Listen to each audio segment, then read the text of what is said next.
C'est ma fille grosse et fainéante. Mon père a dit ces mots. Il m'a présenté comme ça à ma belle famille, à la famille de mon petit frère. Tout le monde a ri. Un rire poli, un rire cruel. Ils ont ri jusqu'à ce que les témoins de mariage, 4 hommes en smoking, se lèvent et disent d'une seule voix, « Monsieur, c'est notre colonel. » Mon père a tout recraché. Le vin, la haine, la surprise.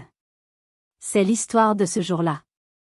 L'histoire de comment un mariage de famille, une fête qui s'annonçait comme un autre de mes supplices personnels, a fait voler en éclats un mensonge qui durait depuis 40 ans. Si vous venez de nous rejoindre, bienvenue. Avant d'entrer dans les détails de cette journée folle, j'aimerais savoir d'où vous m'écoutez. Quelle ville? Quel pays? Dites-le moi dans les commentaires, et dites-moi quelle heure il est chez vous en ce moment. C'est toujours incroyable de voir jusqu'où ces histoires voyagent. Maintenant, laissez-moi vous planter le décor. Mon nom est Solange. J'ai 39 ans. Sur le papier, je suis ce qu'on appelle une réussite. Dans mon métier, je suis colonel. Colonel de la Gendarmerie nationale. À 39 ans, je suis l'une des plus jeunes à avoir atteint ce grade. J'ai commandé des centaines d'hommes et de femmes. J'ai servi dans des endroits dont la plupart des gens ne connaissent le nom que par les journaux télévisés. Le Mali. L'Afghanistan. Des endroits où la peur est une monnaie d'échange. J'ai regardé la mort en face, et je n'ai pas cligné des yeux. Mais ce matin-là, au volant de ma Peugeot 3008 personnelle, pas le véhicule de service bleu gendarmerie, mais ma voiture, celle de Solange, je sentais une boule d'angoisse me tordre l'estomac. Je roulais sur la 10, laissant Satori et la région parisienne derrière moi, en direction d'un de ces châteaux somptueux du Val-de-Loire. C'était le mariage de mon petit frère, Bastien.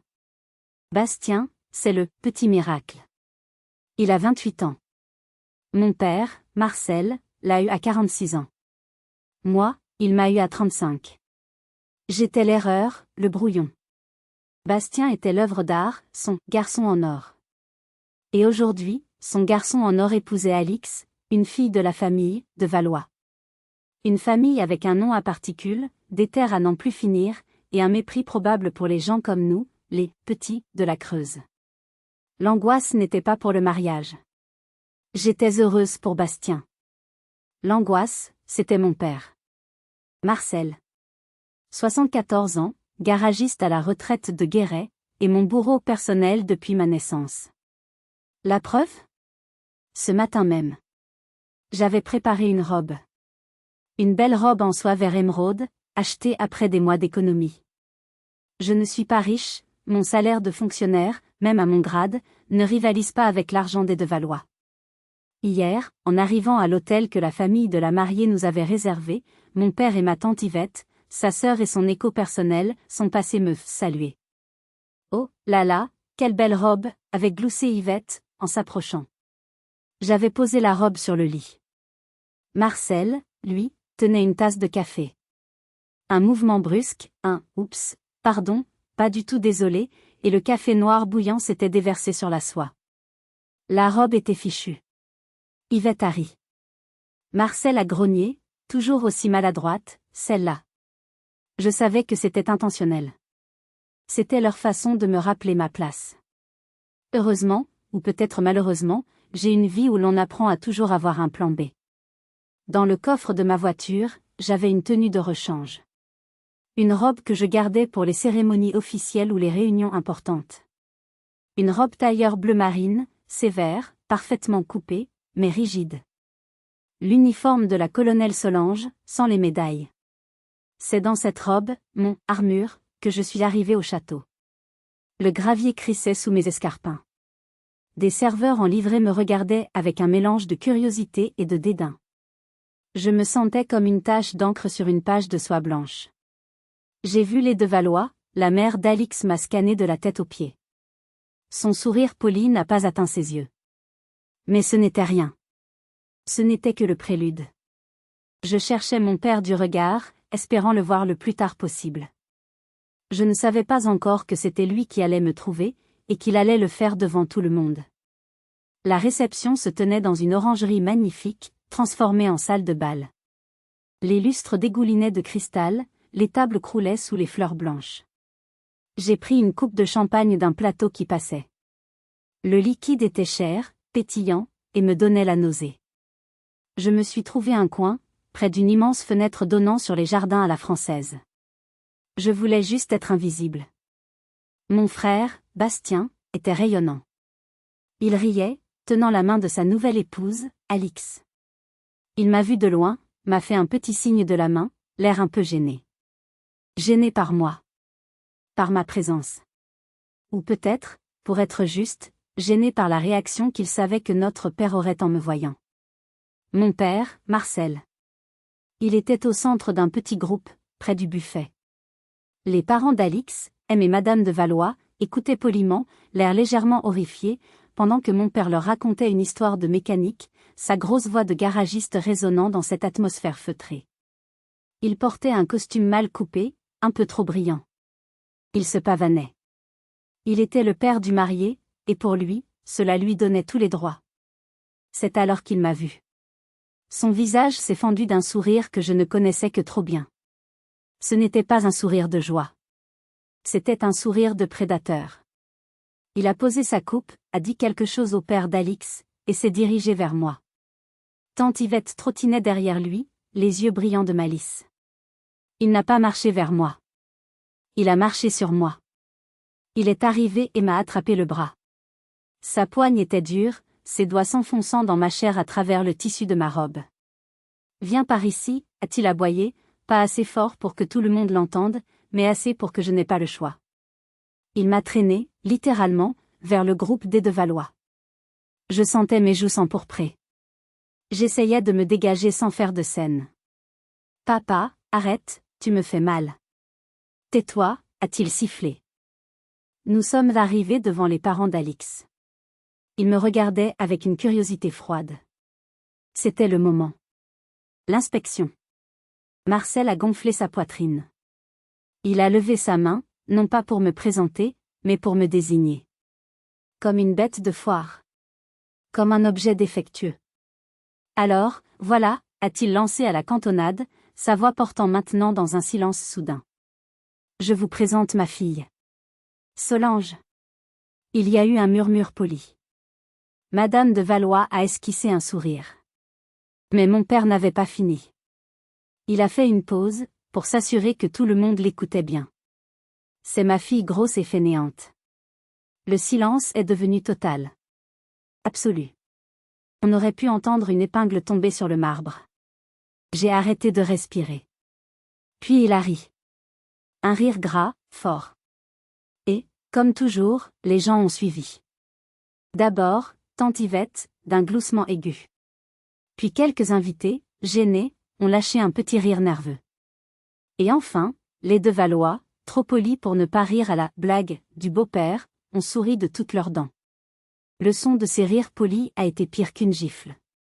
C'était comme une volée de grêle sur ma peau. Mon père, encouragé, en a rajouté.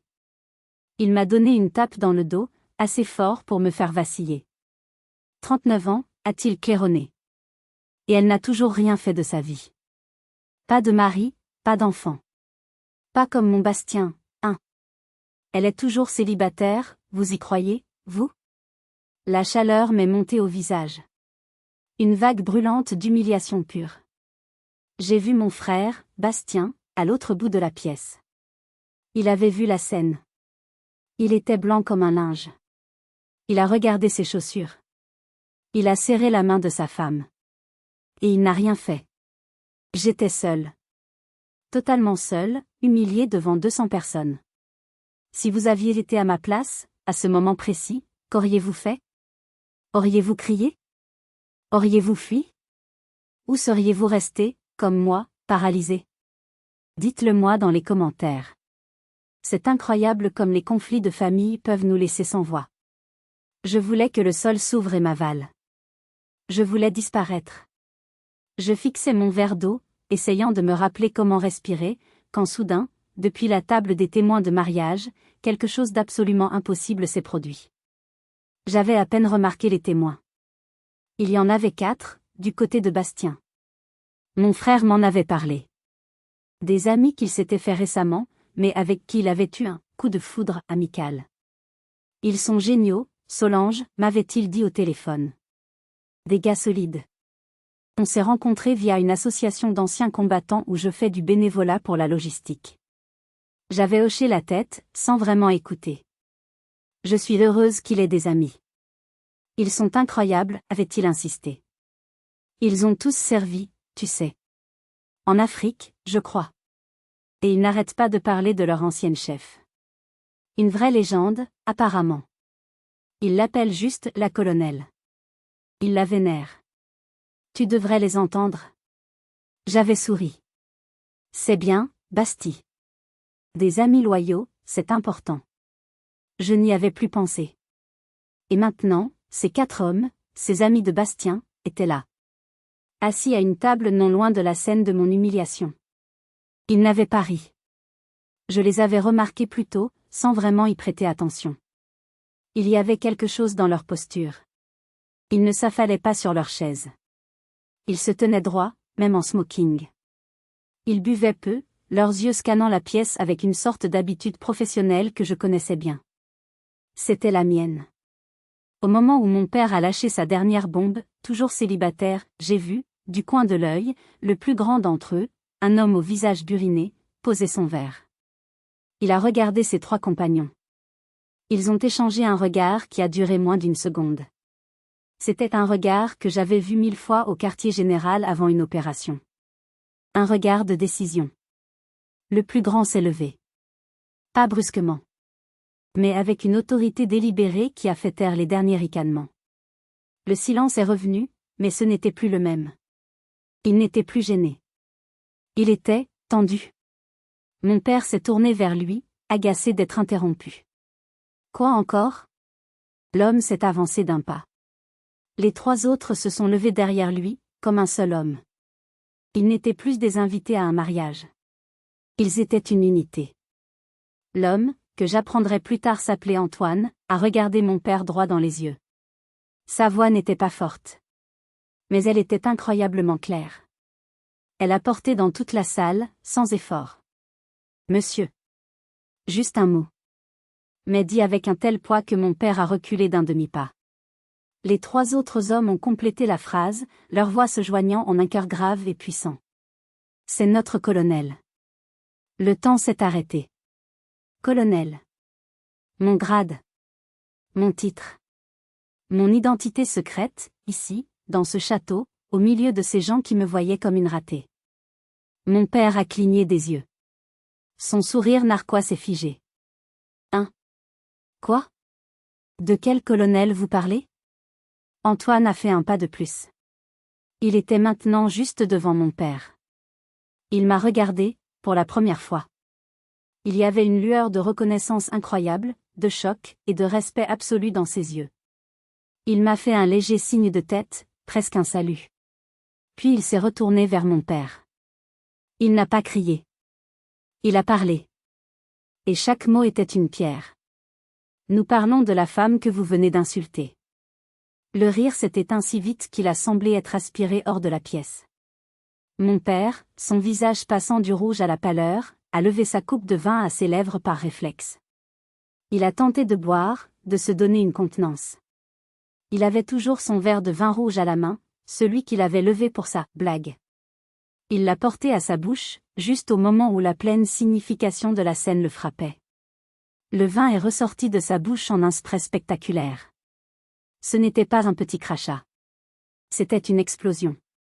Un geyser de Bordeaux cher qui s'est écrasé sur la nappe en lin blanc immaculé de la table d'honneur, juste devant M. de Valois. Des gouttelettes rouges ont éclaboussé le gilet crème du père de la mariée.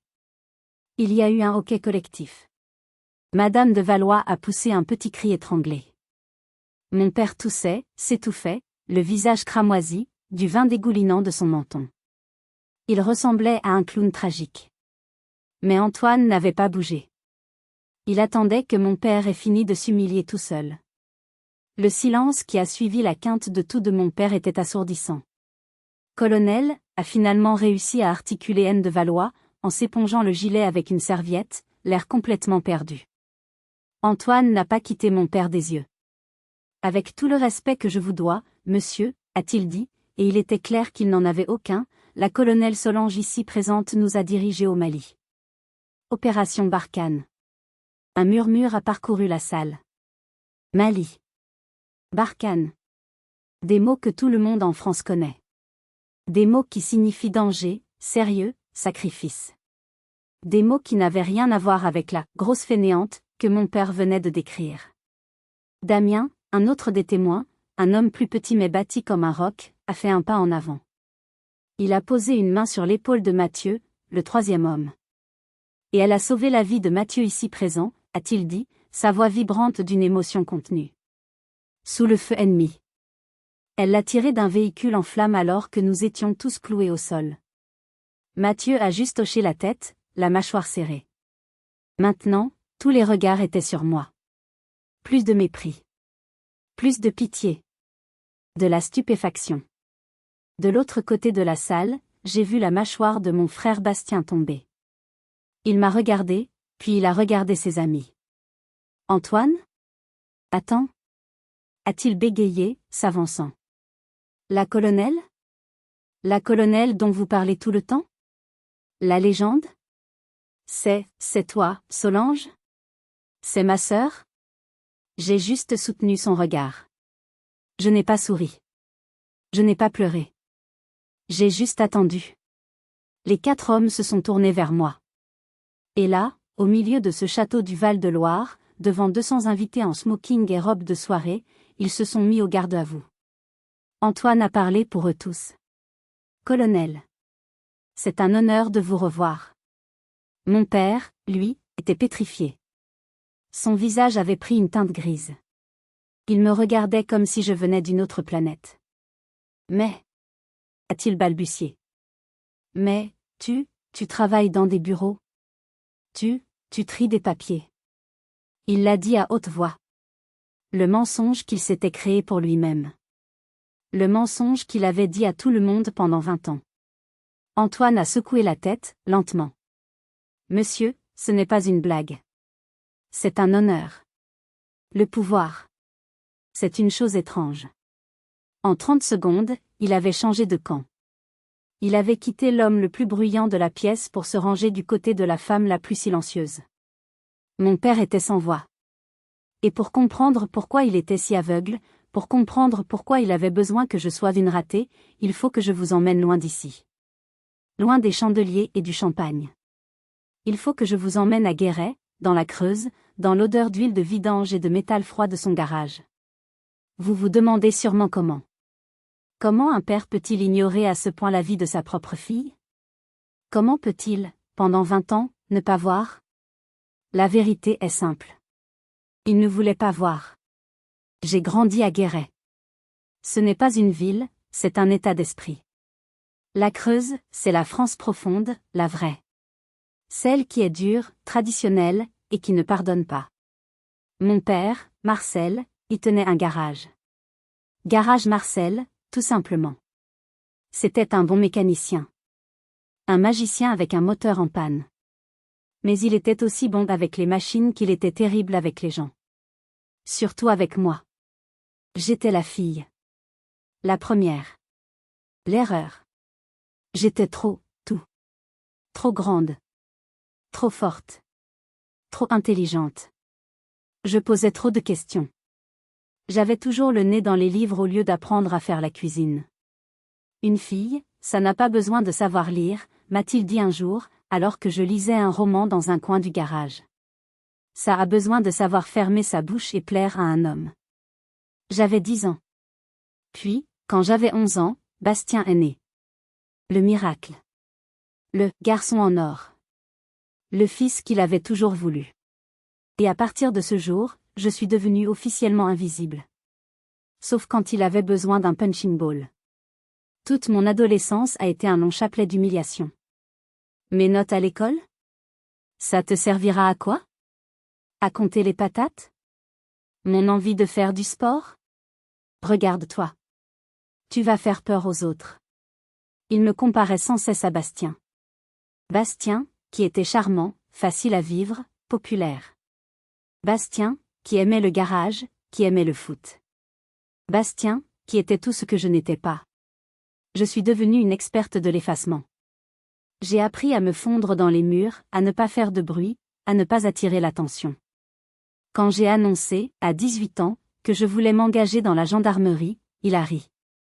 Il a ri si fort qu'il en a pleuré. Toi, s'est-il moqué, devant toute la famille réunie pour le dîner du dimanche. Une militaire? Tu ne tiendras pas 2 jours. Tu es trop molle. Trop, fille. Ma mère, décédée depuis, avait baissé les yeux. Tante Yvette avait ricané dans sa serviette. C'est peut-être cette phrase-là qui a tout scellé. J'allais lui prouver le contraire. Non pas à lui, mais à moi. Je suis partie. J'ai passé le concours d'entrée à l'EOGN, l'école des officiers de la gendarmerie nationale, à Melun. J'ai été reçue. J'ai travaillé 2 fois plus dur que tout le monde. J'ai serré les dents quand les instructeurs me poussaient à bout, leur voix n'étant qu'un écho de celle de mon père. Mais il y avait une différence.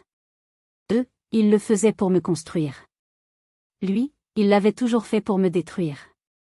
J'ai trouvé une famille. Une famille qui ne jugeait pas mon apparence, mais mes compétences. Qui ne se souciait pas de mon poids, mais de ma capacité à diriger sous pression. Les premières années, j'essayais de lui raconter. Je rentrais à Guéret pour Noël, fière de mes premiers galons. Alors, tu t'amuses bien à mettre des amendes sur les pare-brises, se moquait-il. Quand je suis devenue capitaine, je lui ai parlé de ma première affectation de commandement. Ah, tu es chef de bureau, c'est ça? Tu tries des papiers.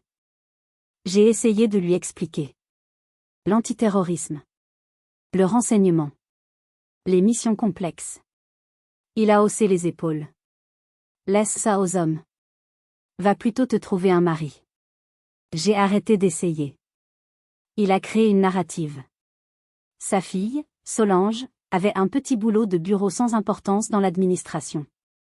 Son fils, Bastien, lui, se préparait à reprendre une entreprise. La fierté. L'échec. C'était si simple pour lui. Et j'ai laissé faire. Pourquoi? Parce que c'était plus facile. C'était plus facile que de me battre contre son mur d'ignorance. C'était ma forteresse. Ma vie secrète. Si mon succès n'existait pas pour lui, il ne pouvait pas le salir. Il ne pouvait pas le toucher. Il a passé sa vie à essayer de me briser. Il ne savait pas qu'il ne faisait que me forger. Ma carrière n'a pas été un petit boulot de bureau. Après l'EOGN, j'ai gravi les échelons. Vite. Peut-être trop vite. J'avais cette faim. Cette rage de prouver, non pas à mon père, mais à l'univers, que je n'étais pas celle qu'il décrivait. Lieutenant. Capitaine. Chef d'escadron. J'ai choisi les affectations les plus dures. D'abord en gendarmerie mobile, le maintien de l'ordre. J'ai appris à gérer la foule, la colère, la peur. J'ai appris à rester calme quand tout autour de moi n'était que chaos. Puis j'ai demandé l'outre-mer. La Guyane. La lutte contre l'orpaillage illégal. Des semaines dans la jungle, à traquer des fantômes armés. Mon père pensait que j'étais à un séminaire à Bordeaux. Mais mon vrai tournant, ce fut le GIGN. Pas en tant qu'opératrice, je n'avais pas le profil, mais dans la cellule de crise, la négociation. J'ai rejoint la force. J'ai été l'une des premières femmes à intégrer le commandement à ce niveau. Et puis, il y a eu l'Afrique. Le Mali. Opération Barkhane. J'y ai été envoyé en tant que chef d'escadron, puis lieutenant-colonel. Je dirigeais un groupement tactique. Mon travail était le renseignement, la coordination des opérations, la liaison avec les forces alliées. Un travail de bureau, oui, si votre bureau est un camp de tente au milieu du désert, avec des mortiers qui tombent de temps en temps. C'est là que j'ai rencontré Antoine, Damien, Mathieu et Julien.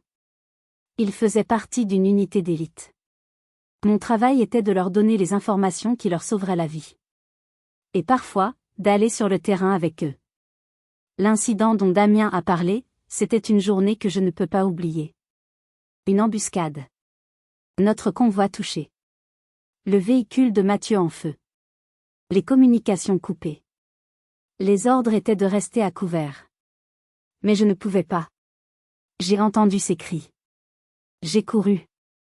J'ai fait ce que n'importe quel chef aurait dû faire.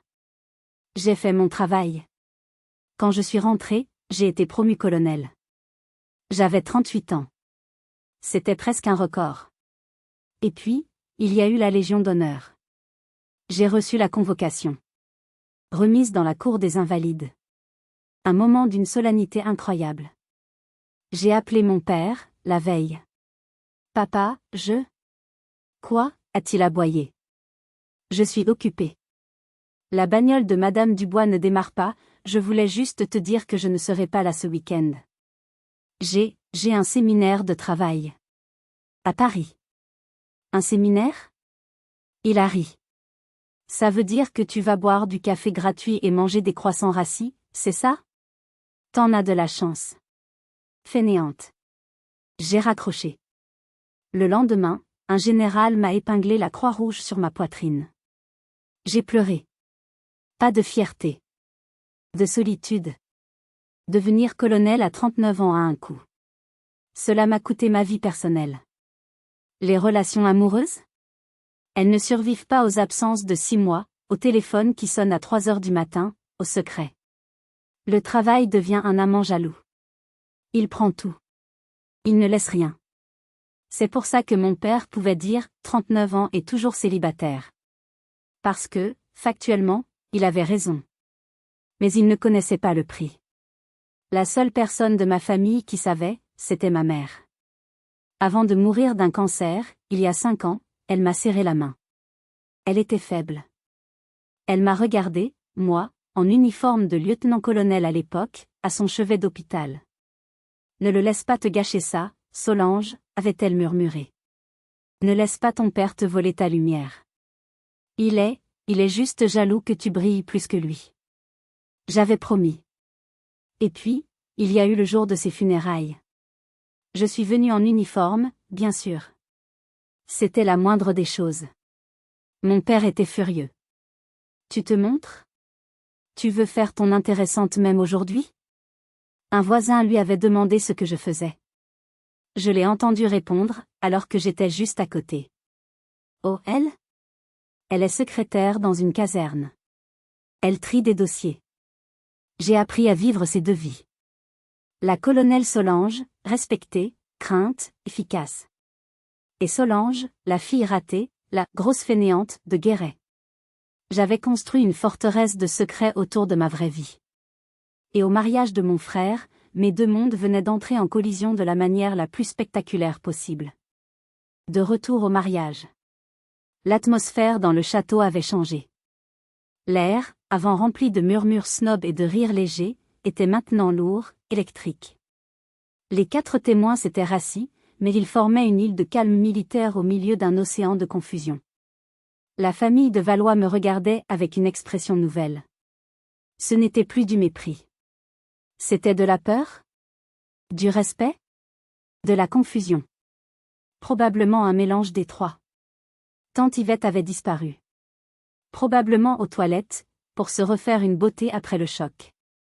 Mon père, lui, était toujours là, figé. La nappe devant lui était une catastrophe. M. de Valois s'éponguait toujours le gilet. C'est mon frère, Bastien, qui a brisé le silence. Il a traversé la piste de danse en courant presque. Il ne s'est pas arrêté à mon père. Il est venu droit sur moi. Solange? Il avait les larmes aux yeux. Solange, je suis un idiot. Je suis un imbécile. Il m'a prise dans ses bras.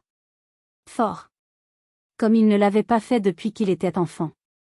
Je ne savais pas, a-t-il murmuré dans mon oreille, sa voix brisée. Je veux dire, je savais que tu étais colonel, mais, tu n'as jamais rien dit. Et eux, il a désigné ses amis, il parlait de la colonelle, leur légende. Je n'ai jamais fait le lien. Jamais. Je pensais que c'était, je ne sais pas, un vieux général à la retraite. Pas toi. Pas ma sœur. Je l'ai serré contre moi. Mon petit frère. C'est bon, Basti. C'est bon. Non, ce n'est pas bon. Il s'est reculé, essuyant ses yeux.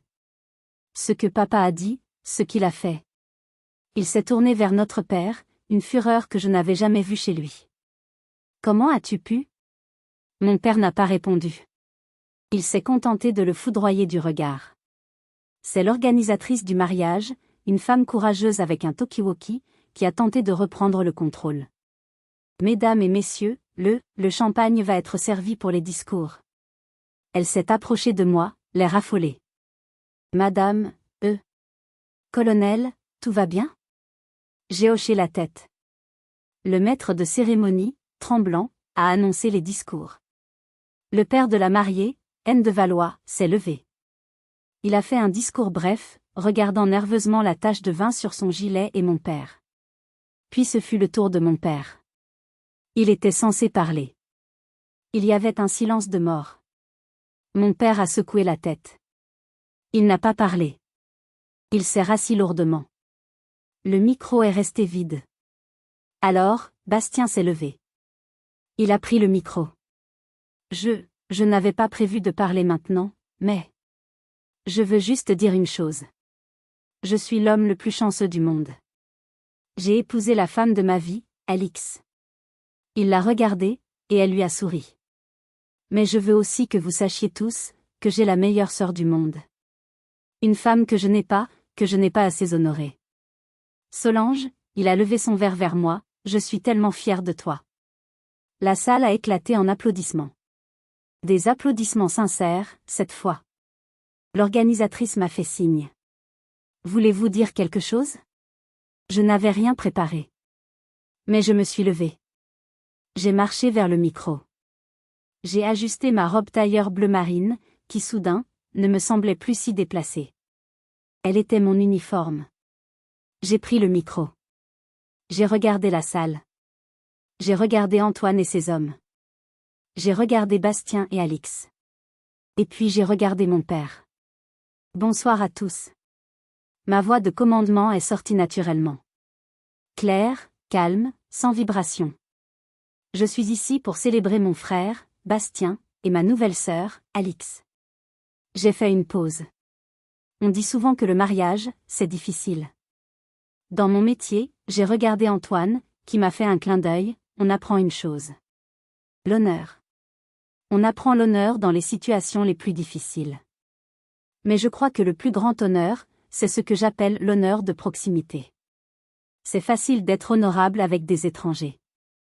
Le vrai défi, c'est de l'être avec ceux qui sont le plus proches de nous. J'ai laissé la phrase flotter.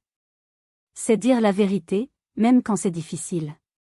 C'est se protéger les uns les autres. C'est se ramener à la maison en toute sécurité. J'ai levé mon verre. Bastien, Alix.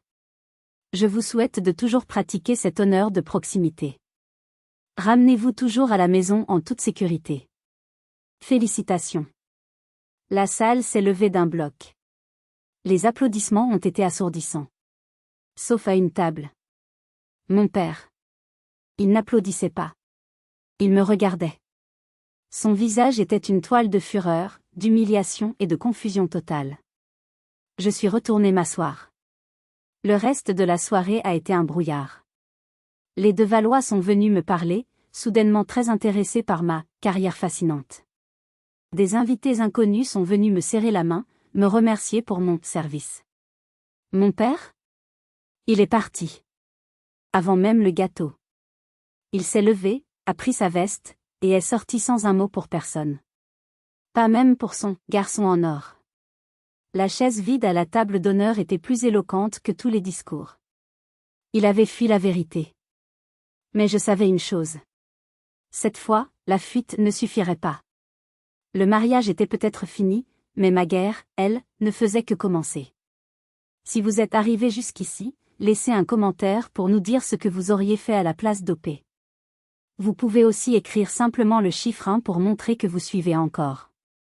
Et dites-nous, vous regardez cette histoire depuis quelle région ou quel pays? J'ai laissé passer 3 jours. 3 jours pendant lesquels mon téléphone n'a pas arrêté de sonner. Bastien, d'abord. En larmes, au téléphone depuis sa lune de miel express. Solange, je suis tellement désolée. Pour tout. Pour toutes ces années où je n'ai rien dit. J'étais un lâche. Tu étais un enfant, Basti, lui ai-je répondu. Maintenant, tu es un homme. Sois juste un bon mari pour Alix. Alix aussi m'a envoyé un long message. Je suis horrifiée par le comportement de votre père. Et tellement impressionnée par vous. J'espère que nous pourrons vraiment apprendre à nous connaître. Même Anne de Valois m'a appelé. Pour s'excuser de son manque de jugement et me proposer d'investir dans un fonds de placement très intéressant. J'ai poliment décliné. Mais de l'homme que je voulais entendre, pas un mot. Le 3e jour, j'ai pris ma voiture. J'ai fait les 3 heures de route de Satori à Guéret. Je n'ai pas appelé pour prévenir. Le garage était ouvert. La même odeur d'huile de vidange, de métal et de caoutchouc froid m'a frappé au visage. C'était l'odeur de mon enfance. Il était là. Marcel. Sous une vieille Renault Clio, les pieds dépassants. Il avait 74 ans, mais il ne pouvait pas lâcher son garage. J'ai tapé du pied sur le béton. Quoi, a-t-il aboyé depuis le dessous de la voiture. Je suis occupé. C'est moi, papa. Il y a eu un long silence. Le bruit d'une clé qui tombe. Puis le chariot à roulette a grincé, et il est sorti de sous la voiture. Il s'est levé lentement. Il s'est essuyé les mains sur un chiffon déjà noir de graisse. Il portait son bleu de travail habituel. Ici, c'était son royaume. Il était le roi. Il m'a regardé. Son visage était fermé, dur comme de la pierre. « Qu'est-ce que tu viens faire ici » a-t-il craché. « Tu viens te pavaner ? Me montrer tes galons ? Non, ai-je dit calmement. Ma voix de commandement. Celle qui ne tolère pas la discussion. Je ne suis pas venue en colonel. Je suis venue en tant que Solange. Ça ne m'intéresse pas, il s'est retourné pour reprendre son travail. Je ne suis pas venue te parler du mariage, ai-je continué. Il s'est arrêté. Je suis venue te parler du parking de l'Intermarché, en 1999. Il s'est figé. Tu te souviens, ai-je poursuivi. J'avais 15 ans. J'avais eu une mauvaise note en maths. Tu m'as vu devant mes amis, et tu m'as dit, t'es aussi grosse que t'es bête. Et tu as ri. Il n'a pas bougé. Je suis venue te parler du dîner de Noël, en 2005. Quand j'ai annoncé que j'étais reçue à Saint-Cyr. Tu as dit à tout le monde, ils doivent vraiment manquer de personnel pour prendre des cas comme elle. Je suis venue te parler de chaque grosse fainéante, de chaque bonne à rien, de chaque cerveau d'oiseau, que tu m'as jeté au visage pendant 39 ans. Je me suis rapprochée. Il ne me regardait pas. Et je suis venue te parler de la cafetière. Là, il a tressailli. Tu croyais que je n'avais pas compris ? Toi et Yvette. C'était bien joué. Il s'est enfin retourné. Ses yeux étaient injectés de sang. C'était des blagues, a-t-il hurlé. T'as jamais eu le sens de l'humour. T'es trop sensible. C'est ça ton problème. Non. J'ai fait le dernier pas qui nous séparait. Pour la première fois de ma vie, je le dominais de toute ma hauteur. Mon problème, c'est que je t'ai laissé faire. Mon problème, c'est que je n'ai jamais mis de limite. Il a essayé de me foudroyer du regard, mais son regard a vacillé. Alors voilà la limite, papa. C'est fini. Fini. J'ai articulé chaque syllabe. Tu ne m'appelleras plus jamais grosse. Tu ne m'appelleras plus jamais fainéante. Tu ne parleras plus jamais de mon travail comme d'une blague. Tu ne me saboteras plus jamais. Et sinon quoi, a-t-il tenté de crâner. Tu vas envoyer tes petits soldats me mettre au trou ? Non. Plus simple que ça. J'ai attendu qu'il me regarde bien. Sinon, tu ne me verras plus. Plus jamais. Et tu ne verras plus Bastien. Ni Alix. Ni tes futurs petits-enfants. Je m'assurerai qu'ils sachent exactement qui tu es. Je ne te laisserai pas les empoisonner comme tu as essayé de m'empoisonner. Il a ouvert la bouche. Mais aucun son n'est sorti. Il a regardé autour de lui, dans son garage. Son trône. Et il a compris qu'il était vide. Il s'est affaissé sur un vieux pneu. Il a mis sa tête dans ses mains sales de graisse.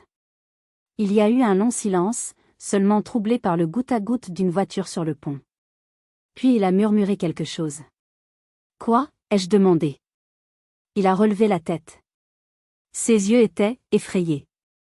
Pour la première fois de ma vie, j'ai vu de la peur dans les yeux de mon père. Et si?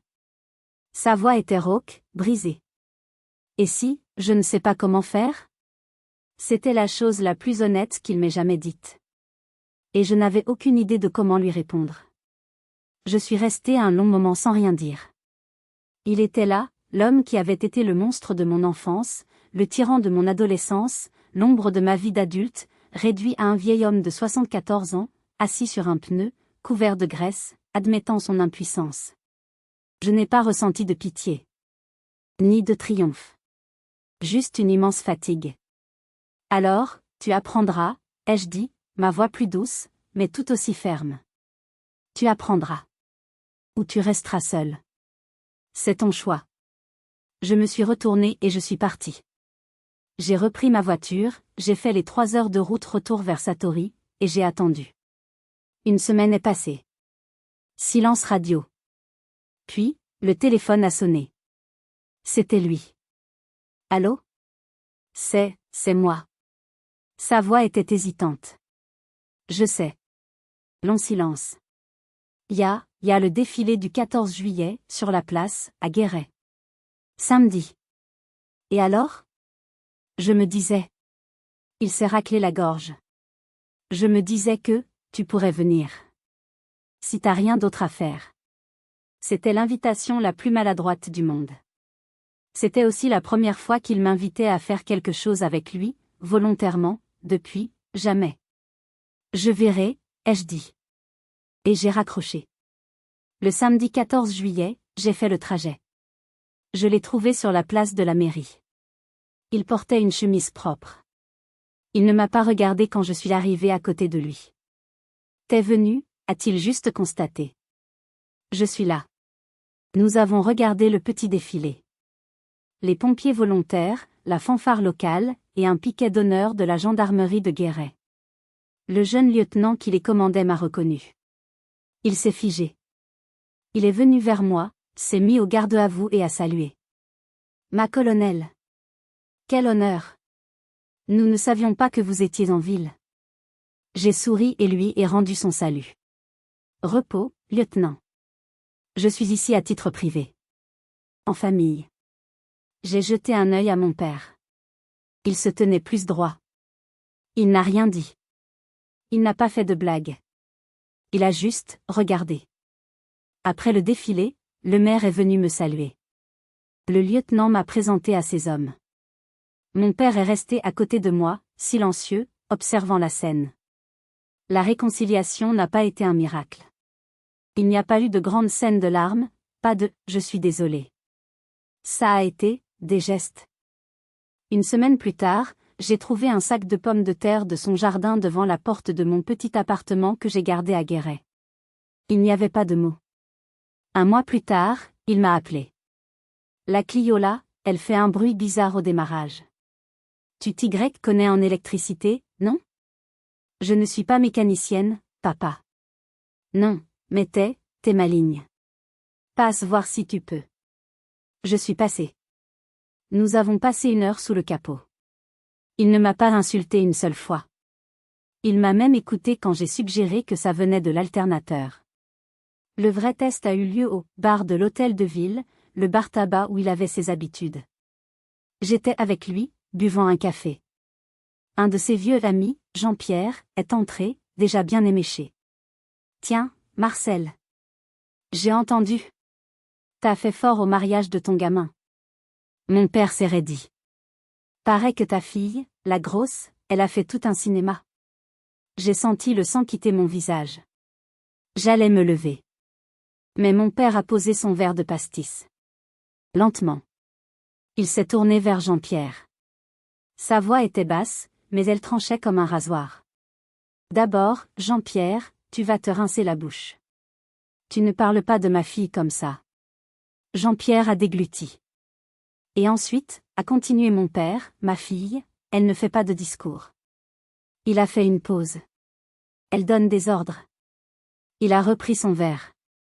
Maintenant, si tu veux bien nous excuser, on parle de choses sérieuses. Jean-Pierre est parti sans demander son reste. Mon père n'a pas relevé les yeux de son verre. Ce n'était pas un « je t'aime ». Ce n'était pas des excuses. Mais dans la langue de Marcel, mon père, le garagiste de Guéret, c'était tout comme. C'était un début. Notre relation n'est pas parfaite aujourd'hui. Elle ne le sera jamais.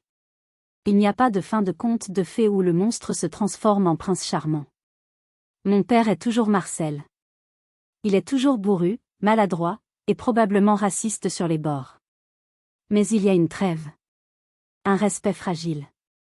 Il ne m'appelle plus « grosse ». Il ne m'appelle plus « fainéante ». Il m'appelle « Solange ».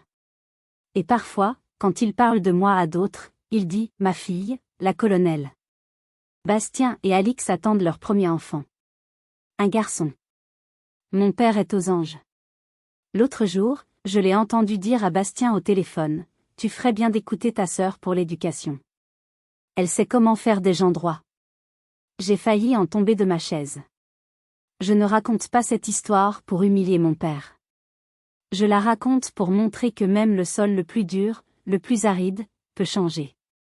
Avec suffisamment de pression, oui, mais aussi avec la volonté de tracer une ligne. Mon père a été élevé dans un monde où les hommes ne pleuraient pas, où les femmes se taisaient, et où la seule façon de se sentir fort était d'écraser les autres. Il a essayé de me transmettre cet héritage empoisonné. Mais l'héritage, ce n'est pas ce qu'on nous donne. C'est ce qu'on choisit de garder. Le message de cette histoire n'est pas compliqué. Les mots sont des armes. Ils peuvent construire ou ils peuvent détruire. Ils peuvent façonner un enfant ou ils peuvent le briser en 1000 morceaux. Regardez les gens que vous aimez. Vraiment. Écoutez-les. Respectez-les. Surtout s'ils sont différents de ce que vous aviez imaginé. Peut-être que la fille silencieuse que vous ignorez est en train de devenir un leader. Peut-être que le corps que vous moquez est celui qui porte un gilet pare-balles et sauve des vies. À vous qui m'écoutez, peut-être que vous êtes un parent, un grand-parent. Peut-être que vous êtes, comme moi, quelqu'un qui entend encore l'écho d'une phrase cruelle, prononcée il y a 20 ans dans une cour d'école ou sur le parking d'un supermarché. Sachez ceci, vous n'êtes pas défini par le rire d'une salle. Vous n'êtes pas défini par les mots de ceux qui refusent de vous voir. Vous êtes défini par la vérité de qui vous êtes. Et tôt ou tard, cette vérité se lèvera et parlera pour vous. Si cette histoire vous a touché, si elle a fait écho à quelque chose en vous, je vous serais incroyablement reconnaissante de la partager avec quelqu'un qui pourrait avoir besoin de l'entendre. Parfois, un mot d'encouragement, même venant d'un inconnu, peut changer une journée. Et si ce n'est pas déjà fait, abonnez-vous à la chaîne. J'ai d'autres histoires à raconter. Des histoires qui nous rappellent que la dignité, même perdue, peut toujours être reconquise. Avez-vous déjà vécu une situation où quelqu'un vous a rabaissé, pour ensuite découvrir qui vous étiez vraiment? Avez-vous déjà dû tracer une ligne dans le sable avec un membre de votre famille? Racontez-moi votre expérience dans les commentaires. Vos histoires comptent. Elles montrent aux autres qu'ils ne sont pas seuls. Merci de m'avoir écouté jusqu'au bout. La plus grande vengeance, ce n'est pas un verre de vin recraché à la figure de quelqu'un. La plus grande vengeance, c'est de vivre sa vérité, et peut-être, juste peut-être, c'est la réconciliation. Prenez soin de vous.